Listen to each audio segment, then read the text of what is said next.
Yeah, Travis Manning has definitely been on a mission here. We saw him, have that spin earlier in the race, but now he's gotten it back together here. We see Jeffrey Souza getting very loose back there in the 14. That is no doubt due to the track kind of heating up these tires, especially with all this horsepower being sent straight to the rear wheels with no traction control. You really have to kind of watch the throttle. The smallest little wheel spin will just heat up those tires, and it is always going to take so much longer just to get them cooled off again. 100%. I think. Oh, trouble from straightaway. Corey Cook around, and will this be caution number 3? It is, as Smallenberg avoids him. The 61 car stopped and facing the wrong way on the front straightaway. Yeah, that's unfortunate for him, but it kind of seemed like it was going to happen no matter what. I mean, he had been trending in that way. I mean, big front end damage there. He's going to have to make some adjustments or something, like I said. I mean, just a poor handling car this week. And it looks like he might lose the lap. He will. And it's a shame as well because Clayton Hoffman, he actually tried to slow down to the front straightaway to let him have that spot back. And unfortunately, iRacing said otherwise, and it gave Hoffman the spot anyway. So Corey Cook finds himself now 1 lap down because he had to stay stopped on the track before he could get turned around to avoid taking out anybody else. And 50-50 call coming down to pit road here. You got Brian Johnson down pit road, a bold call for him. Chris Johnson is also in, so is Torgerson. You got, I believe that's Al Kozlowski in pit road. Travis Manning is in. Grassi is there. So is John Mullins, Schmallenberg, and more. At least about half the field staying out. This could be a crazy end to the stage. I think this is an excellent decision here for Brian Johnson. I feel like this is, he led the guys down pit road.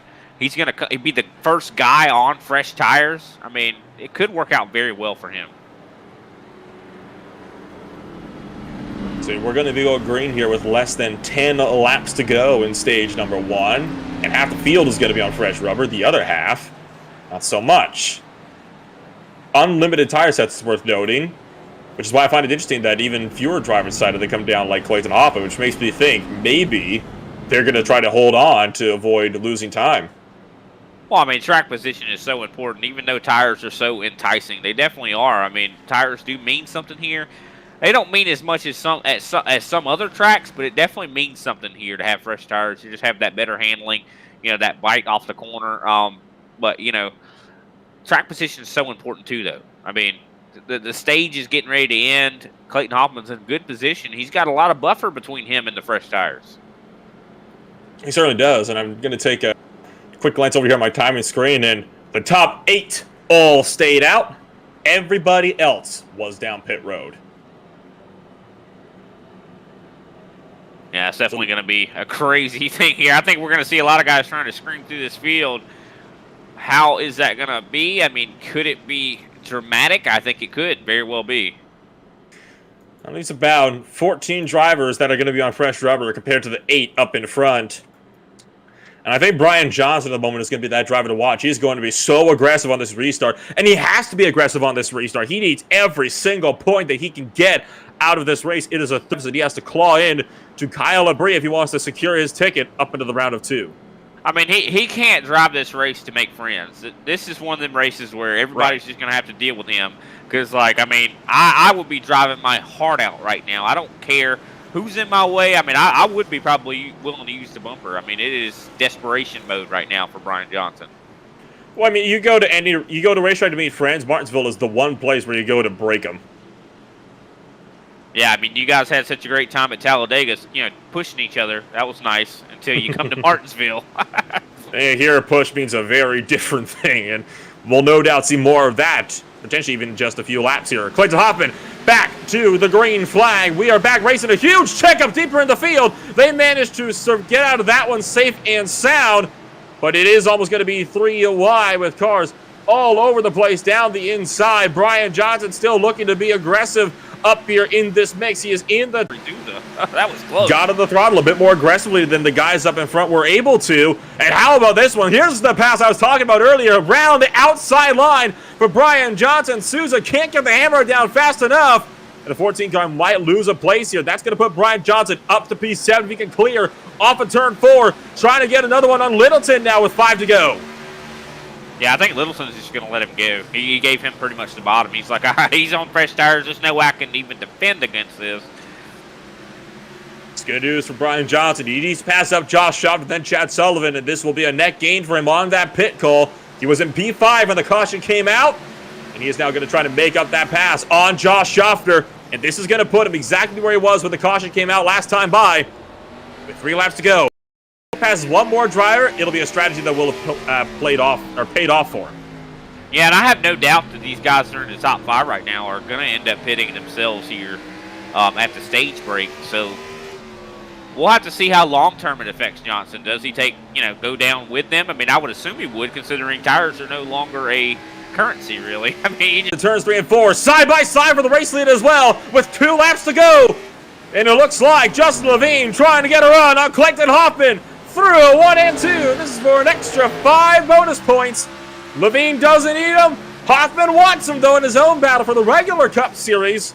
And with 1 lap to go, will Levine be able to clear? He does, and the caution flies, and that's the stage. Yeah, it looks like that was because of an incident there. Let's take a look back at what happened. Boy, Torgerson got into the rear end of the 50, and then, oh yeah, Mullins came up and just plowed right into him, had nowhere to go. We're safe. Yeah, every time he does something like this, I mean, it's just making it much more of a case. He's going to be in the Final 4. I'm pretty sure this, or Final 2, I should say. And we will not even have time under these caution flags to even talk to him, because these stages are so much more, it is so, crucial that you have to, get these stage points good. And the cautions are so quicker as well that you can have those complications under caution, which some drivers have had. Matthew McMeekin, looks like he got a black flag for passing under, passing to enter in pit road. And here's the thing, though. The car he passed up was still stranded on the racetrack for being involved in that wreck. Oh, my word. That is so unfortunate. And a lot of times you want someone to clear that, that's for sure. Because, that is unfortunate. But sometimes, you deserve those black flags. I don't know about that one, though. But, I mean, when a guy stopped like that, probably should have took it to tow. I mean, here's the thing about that as well. There is the rule that says that everybody has to maintain pace car speed. So I figure, he should get a wave on that. But, well, here's the thing. I'm not in control. Well, that's the thing. You can't clear the penalty, right? I mean, that's not really going to do anything, especially since he knew well. You can't really do anything about it. But you have to also understand the fact that there's also the rule in place for the guys that is, up there in the pits. If you end up being that car,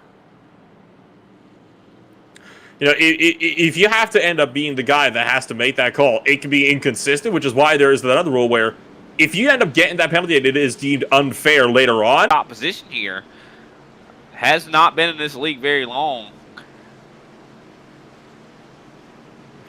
He'll be Wayne Grossi up there in second right now. And ironically enough, Wayne Grossi is one of the only guys that has a fully clean car in this field. Maybe not for long. Here comes Justin Levine, stage 1 winner, trying to hunt the inside line. And Levine is going to take that race lead away down to the turn number 1. Johnson wide, deeper in the field, and Brian Johnson going to be losing 3-4 spots now as a result of that terrible mistake, and a costly one for the 4 car. Yeah, that is not what he needed. We talked about him tonight. We need to, he needs to have a race with no mistakes at all. Well, that is a big one. Still trying to fight the outside of Paul Schmallenberg here in that 72 machine. Still has the potential to come away with a good finish tonight. But it is not going to be easy. Every corner that he is side by side here with the 72 car, he loses a little bit more up in front to David Phillips II. So he has got to finish this battle up and get clear up in front. And finally does get clear to the bottom side, and he'll be able to try to run down Phillips. Yeah, and then we also have some more fighting here with Wayne Grossi losing more position here. Chad Sullivan able to get around pretty easily here, and that's going to open it up the door for Travis Manning to try to get past the 7. Wayne Grossi thought about covering it. I just don't understand staying out like that. I mean, it just doesn't make sense. I mean, I understand maybe if you were budgeting tire, but when you have it like that, I mean, staying out is just